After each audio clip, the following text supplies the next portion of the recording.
Salmo de número 23. Tem uma palavra de Deus ao seu coração. Diz assim: o Senhor é o meu pastor, nada me faltará. Ele me faz repousar em verdes pastos. Guia-me mansamente a águas tranquilas. Refrigera a minha alma. Guia-me pela vereda da justiça, por amor do seu nome. E ainda que eu andasse pelo vale da sombra da morte, não temeria eu mal algum, porque tu estás comigo. A tua vara e o teu cajado me consolam. Prepara uma mesa perante mim, na presença dos meus inimigos. Unges a minha cabeça com óleo, e o meu cálice faz transbordar.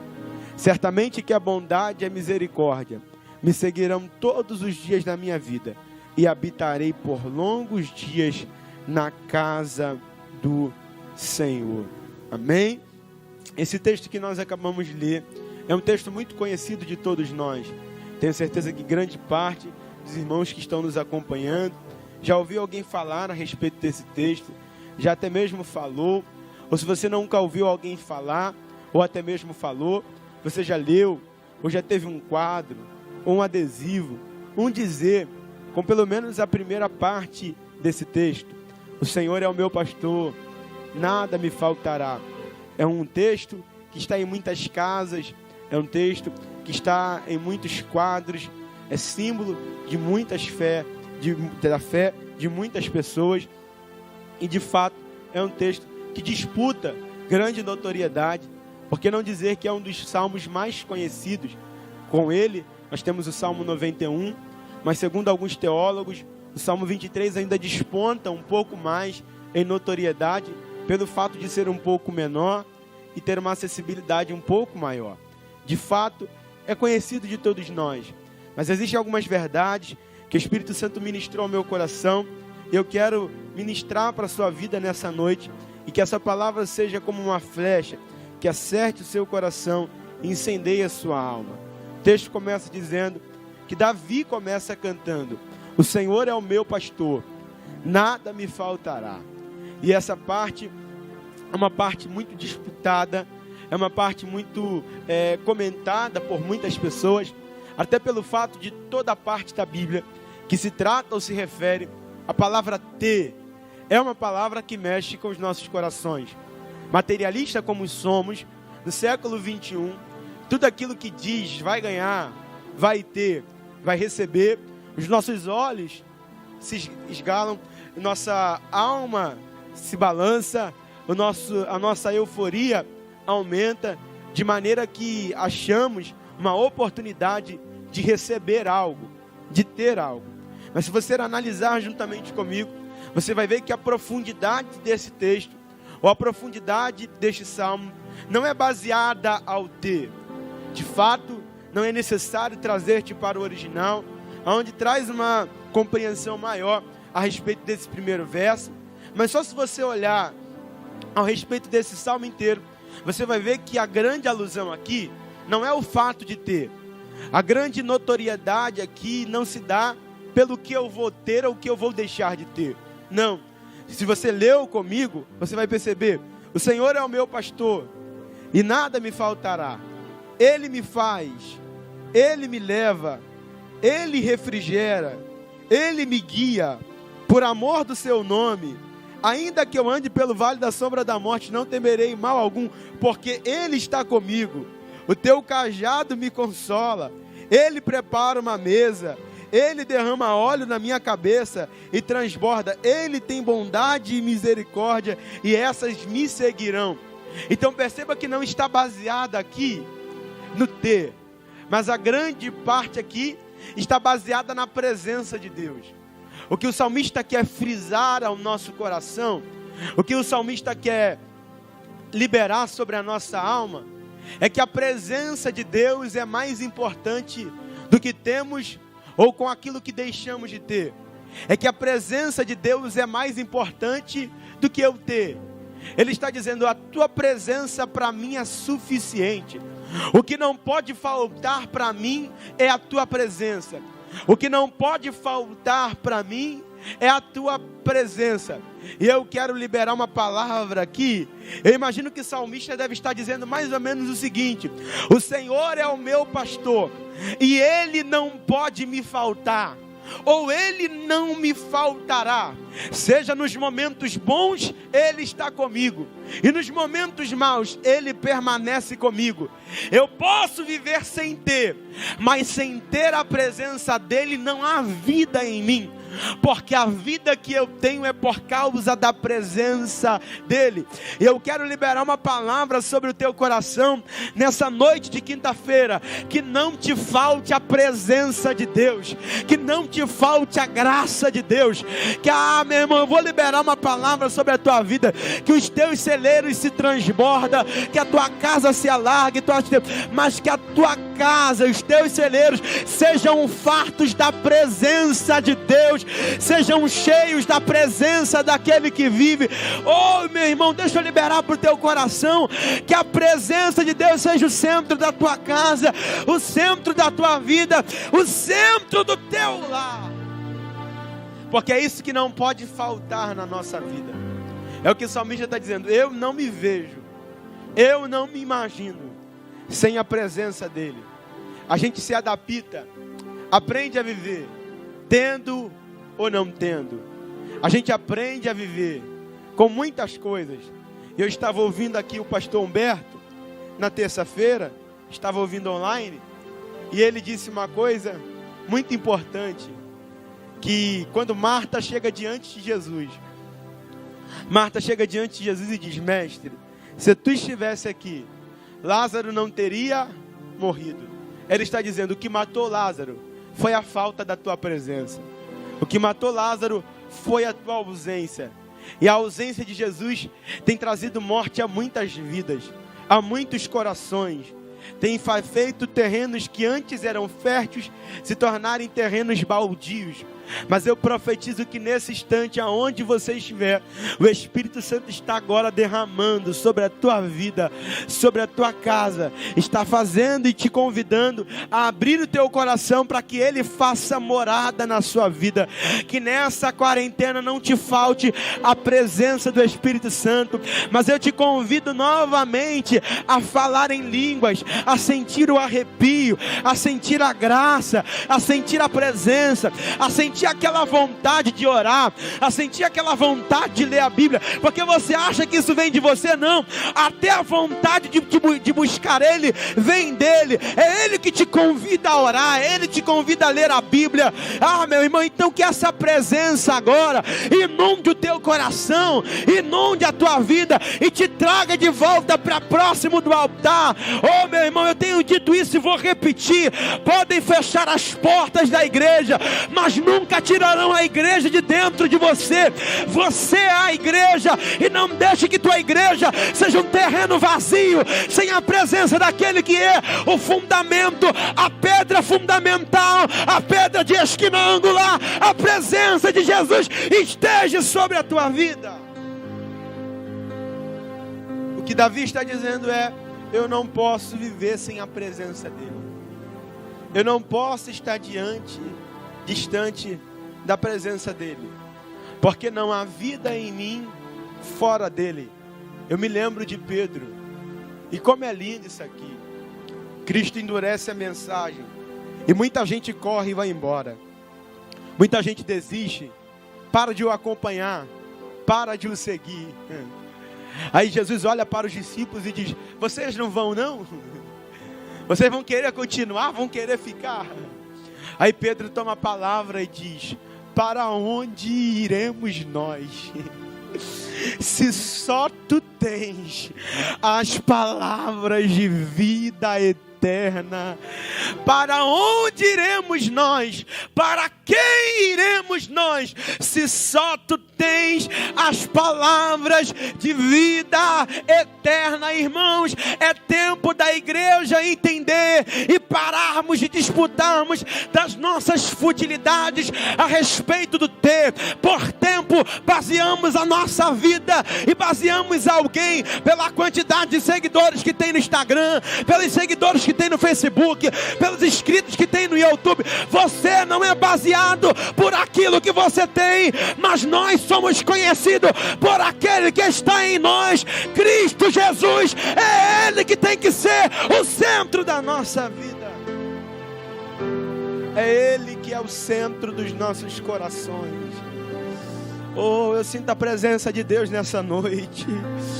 Eu sinto a graça do Espírito Santo nessa noite. Não, nós não somos conhecidos pelas gravatas que usamos, não somos conhecidos pela roupa que usamos, não somos conhecidos pelos templos que fazemos, mas nós somos conhecidos por carregarmos a presença dEle. Esta presença que é onde chega traz vida, esta presença que é onde chega até a tristeza tem que saltar de alegria, esta presença que renova, restaura, transforma, levanta, abate, é a presença de Deus. Oh, aleluia. Eu acho lindo isso aqui. E outro dia a gente pode despontar, talvez fazer um versículo por versículo, mas hoje, por causa do tempo, eu vou me ater somente a esse primeiro verso. E como isso aqui me confronta, porque perceba que toda a luz que Davi está dando, toda a notoriedade é para a presença, é para Deus. E é isso aqui que eu acho lindo ao meu coração. Davi aqui se coloca em uma situação: o Senhor é o meu pastor e nada me faltará. Eu acho isso aqui bem pertinente a esse momento que vivemos. Porque perceba que Davi está dizendo: eu me submeto aqui à autoridade dele, fazendo de mim ovelha, para que ele seja o meu pastor. E é isso aqui que a gente tem que, se você pode, pegue nessa noite. Olha o que ele diz no verso 4: ainda que eu andasse pelo vale da sombra da morte, não temeria eu mal algum. Olha só, ainda que ele está dizendo, Tiago, não é minha opção, não estava na minha rota, não estava nos meus planos. Eu não planejei, ninguém planeja um vale, ninguém planeja caminhar por um lugar que não, ninguém planeja.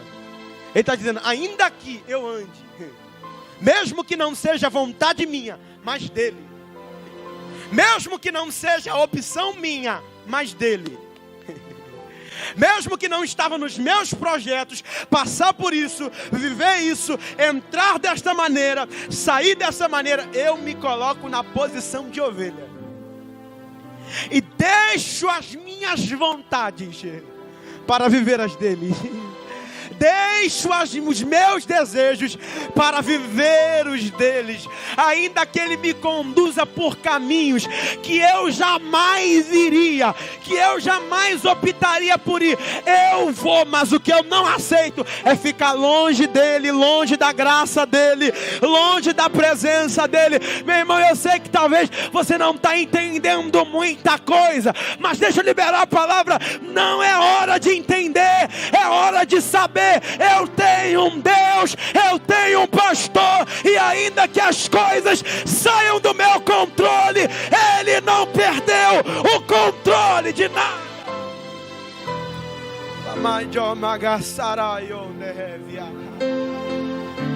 Eu sei que tem muita gente agora sem entender, não estava nos meus planos, não estava na minha agenda. A gente não planeja, a gente não deseja caminhar por certos lugares. Não estava na tua agenda, mas estava na de Deus. Não estava nos teus planos, mas estava no de Deus. Entenda uma coisa, ele é o pastor, você é a ovelha. E a gente pergunta, por que Deus permitiu isso? Por que Deus permite aquilo? Por que Deus faz isso? Irmão, ele é Deus. Deus é ele. Então entenda o seu lugar.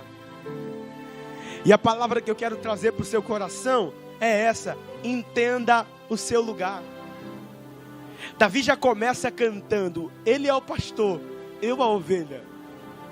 A primeira coisa que ele começa fazendo é por colocar cada um no seu lugar. Me perdoe, mas eu quero ser franco em lhe dizer isso: lhe ponha no seu lugar. Não tente assumir responsabilidades que não lhe cabem. Você já percebeu que não tem controle na tua mão para dominar tudo? Você já percebeu que a tua autonomia já foi embora? Você não pode controlar nada. Então entenda uma coisa, se ponha no seu lugar. E qual é o meu lugar? Na minha angústia clamei ao Senhor. Sabe qual é o meu lugar? O meu lugar é esse. Sabe qual é o meu lugar? O meu lugar é esse. Qual é o meu lugar? O meu lugar é entender que a única coisa que eu posso fazer é falar com quem tem o controle. É falar com quem é o controle. Porque ter é temporal. Ele não só tem como é. Ter, eu tenho, mas posso deixar de ter. Ele não só tem, como Ele é o controle de todas as coisas. Ah, meu irmão, deixa eu liberar essa palavra para o teu coração. Não tente ter domínio quando não há domínio. Não tente sujeitar quando não há sujeição. Não tem como sujeitá-los. Entenda que Deus é o único que pode fazer algo. Então se ponha, eu sou ovelha e aceito aquilo que Ele me propôs. Aonde Ele mandar eu vou, se Ele mandar eu ficar eu fico. Mas que para todos sempre seja feita a vontade de Deus. Que a vontade de Deus seja feita na tua vida. Que a vontade de Deus seja feita na sua casa. E que você possa entender, eu tenho um lugar. Qual é o lugar? Eu sou ovelha. E o bom de entender isso, gente, para a gente encerrar, é que quando Davi se coloca no lugar de ovelha, Davi se coloca sobre uma dependência. Porque se tem um ser que é dependente, é a ovelha. A ovelha é dependente do pastor para tudo. Para comer, para onde deve ir. Sem o pastor, dificilmente a ovelha subsiste. Então Davi está dizendo, eu me coloco no lugar de total dependência. Eu me coloco no lugar entendendo que sem a tua presença não existe eu. Sem a tua presença eu não tenho o que comer, eu não tenho o que vestir, eu não tenho o que beber. Eu quero te convidar aqui para orar, liberando essa palavra para o teu coração. Porque foi Cristo quem disse, pois vós não andeis ansiosos com coisa alguma, nem com que haveis de comer, nem com que haveis de beber, nem tampouco com que haveis de vestir. Observai as aves do céu, os lírios do campo, não plantam nem cegam, mas o Senhor tem cuidado de cada um deles. Imagine vós, que sois filhos, mas buscai primeiramente o reino dos céus e a sua justiça, e todas estas coisas vos serão acrescentadas. Entenda uma coisa, é hora de viver dos recursos do céu. É hora de entender, estamos na dependência dele. E também eu quero te convidar a se posicionar, ir ao seu lugar. O que nós podemos fazer neste tempo é clamar.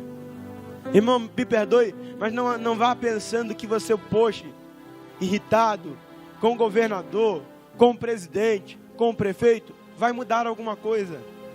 Não pense que o que você vai fazer pode trazer, não vai mudar nada. O que pode fazer as coisas mudar agora é a igreja se unir. É o povo de Deus se unir. E como eu creio nisso?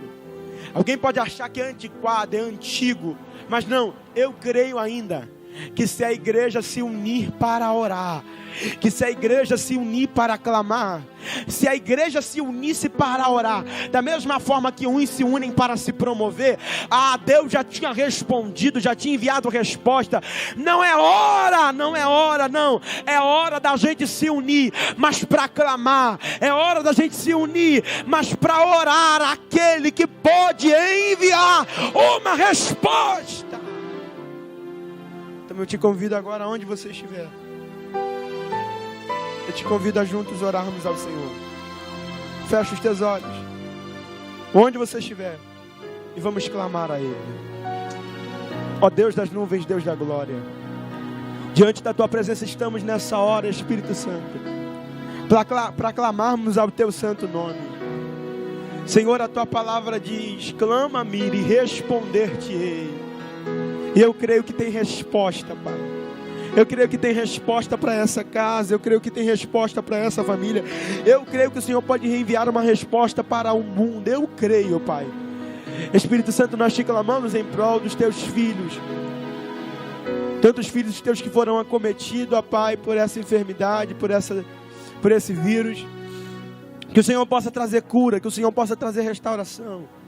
As famílias, ó Pai, quantas pessoas perderam pessoas, entes queridos, que o Senhor possa trazer conforto.